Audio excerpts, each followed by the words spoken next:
I'm Kathleen Henderson from Roots and Boots, and I'm going to show you how to harvest, dry, and shell dried beans.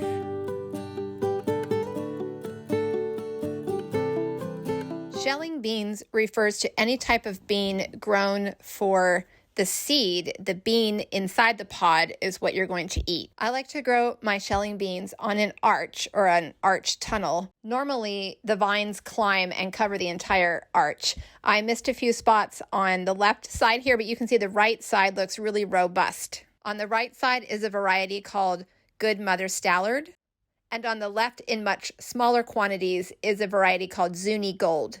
They are so simple to grow. I tend to plant my beans on the late side, late June, even early July. I'm in zone 7A, and this gives my beans plenty of time to climb and grow and mature and then begin to dry before we get our first freeze. It's time to harvest when the leaves begin yellowing and falling off the vine, and when the pods themselves begin to dry and turn yellow and brown. It's best to wait to harvest until all of the pods have dried. However, if you have a frost coming, or in this case, we were expecting heavy rains, any pods that are not fully dried on the vine, when you spread them out to dry for a few more weeks, they will finish that drying process and they will be fine.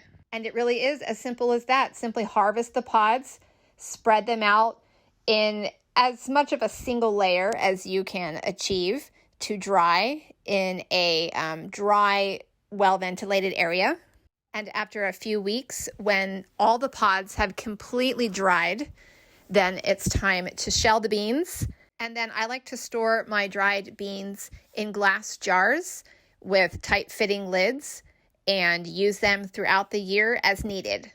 If you've grown any food, any vegetables yourself, you probably won't be surprised to hear that homegrown shelling beans have a much more complex and creamy flavor. They taste better than the beans that you can buy at the grocery store.